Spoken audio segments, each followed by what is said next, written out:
Imagine two coworkers starting the same job on the same day, earning the exact same salary. 10 years later, one of them has a net worth of almost $300,000. The other has maybe $8,000 in a savings account and a car payment. Same job, same paycheck, same city. So what happened? It wasn't that one got lucky or inherited money. The only difference, the only one that mattered, was how they thought about the money that came in every 2 weeks. One of them consumed it, the other one deployed it. And that gap, that tiny invisible difference in thinking, turned into a six-figure gap in wealth. That difference has a name. It's called the owner mindset. We were taught to earn, spend, and save whatever's left, but people who actually build wealth flip that completely. They earn, invest, and spend whatever's left. Same dollars, completely different destination. Let me paint a picture for you. There's someone named Marcus. He's 28, works a solid job making about $55,000 a year. He pays his rent, his car note, puts a little into savings, and spends whatever's left. He's doing what he was told. Go to school, get a good job, save what you can. Sounds responsible, right? But Marcus has been doing this for 6 years, and his net worth hasn't really changed. He's not broke, but he's not building anything either. He's running on a treadmill. That's the employee mindset. I trade my time for money, I spend that money on my life, and whatever's left is what I save. It's reactive, it's linear. The problem is your income has a ceiling, but your expenses almost never do. Lifestyle inflation creeps in, costs go up, and suddenly you're making more money but saving the same amount or less. I've seen people making $150,000 a year just as stressed about money as people making $50,000 because their lifestyle inflated with their income, but their wealth didn't. They're high-earning employees, not owners. And the psychological weight of that is real, because deep down they know that if they stop working, the money stops too. But here's what most people miss. The alternative isn't quitting your job and starting a business. The real shift is learning to direct some of your income into things that generate returns, into assets that work even when you're not working. That's the owner mindset. You don't need to own a company to think like one. You just need to start treating your money like a tool that builds something instead of something that just passes through your hands. An owner looks at every dollar and asks, is this dollar being deployed or is it just sitting there?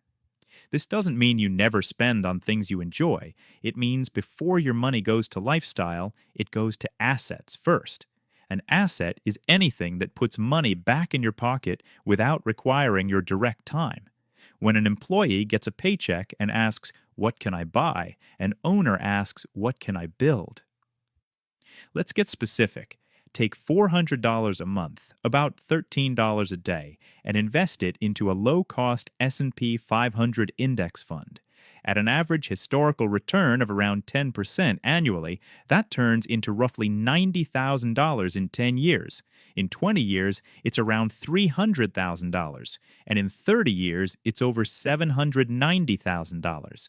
You didn't start a business or get a second job. You just redirected money that was already flowing through your hands into something that compounds. That's the owner mindset at its most basic level. You're buying tiny pieces of real businesses. When you buy an index fund, you literally own fractions of companies like Apple, Microsoft, Johnson & Johnson, hundreds of them. Those companies have employees generating revenue and building products, and a portion of that value flows back to you as a shareholder. You're not just earning a paycheck anymore, you're earning from other people's work too. This isn't exploitation. It's how the entire financial system is designed to function. Now, most people hear this and think $400 a month is a lot when I'm stretched thin. I get that, but you don't start at $400 if that feels impossible. You start at $50 or $100. The exact number matters less than the habit of paying yourself first. You automate it so you never have to make the decision. It just happens. That's dollar cost averaging. Investing the same amount every month regardless of what the market is doing. It removes emotional decision-making, and it's boring, which is exactly why it works. Now, the container matters almost as much as the investment. Here's the system. First, if you have a 401k with an employer match, you start there. A company match is free money. If your employer matches 50% up to 6% of your salary and you're making $55,000, that's an extra $1,650 just for participating. Don't leave that on the table. Next is a Roth IRA. For 2026, you can contribute up to $7,500 per year if you're under 50. Your money grows completely tax-free, and when you withdraw in retirement, you pay zero federal taxes on those gains. If your investments grow from $7,500 to $75,000 over a few decades, you own no penny on that $67,500 in growth. Then there's the Health Savings Account, or HSA. If you have a high deductible health plan, you can contribute up to $4,400 as an individual in 2026. It has a triple tax advantage. Contributions are tax deductible, your investments grow tax free, and withdrawals for qualified medical expenses are tax free. Most people don't even know they can invest the money inside it. So the system is 401k match first, Roth IRA second, HSA if you're eligible, and then a taxable brokerage account for anything beyond that. Each container has different tax advantages, and using them together is one of the biggest wealth multipliers available to everyday people. It's the difference between consuming your income and deploying it. It's the difference between the treadmill and the launch pad. It's the owner mindset, and you can start today. Most people get the math. They've seen the charts showing how compound interest can turn small amounts into a fortune over time, and yet they don't invest. Why? It's not laziness, it's psychology. There's this thing called present bias. It means we're wired to overvalue what feels good right now and undervalue what will benefit us way down the road. Spending $200 today on a new gadget or a nice dinner out gives you an immediate dopamine hit. You can feel it. Investing that same $200, it gives you, well, nothing you can feel right now. It's an abstract gain for a future version of you that barely feels real. Then there's loss aversion. Psychologists have found that we feel the pain of losing money about twice as intensely as we feel the pleasure of gaining it. So when the market drops 10%, your brain isn't just concerned, it's screaming, sell, get out, protect what's left. But if you look at history, every single major market downturn has been followed by a recovery. The people who panicked and sold, they locked in their losses. The people who just stayed the course, they came out ahead every single time. I remember the exact moment this all clicked for me. I was checking my small investment account and I saw that my dividend stocks had paid out $142 that month. Now, $142 wasn't life-changing money, but here's what was. I had made it without working for it. That money was going to show up whether I had a good month at my job or a bad one.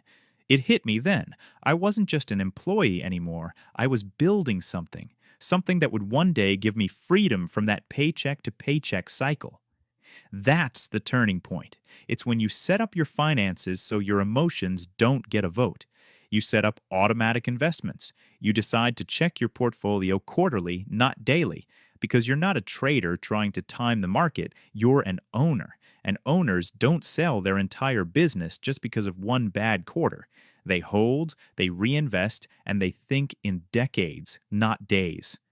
When you truly shift from the employee mindset of I earn and spend to the owner mindset of I earn, deploy, and build, something fundamental changes. You stop seeing your paycheck as just a way to survive until the next one. You start seeing it as raw material, fuel for a machine that is quietly building your financial freedom in the background. That's not motivational fluff. It's literally what happens when compound interest is given enough time and consistency to do its work. So, here are your next steps.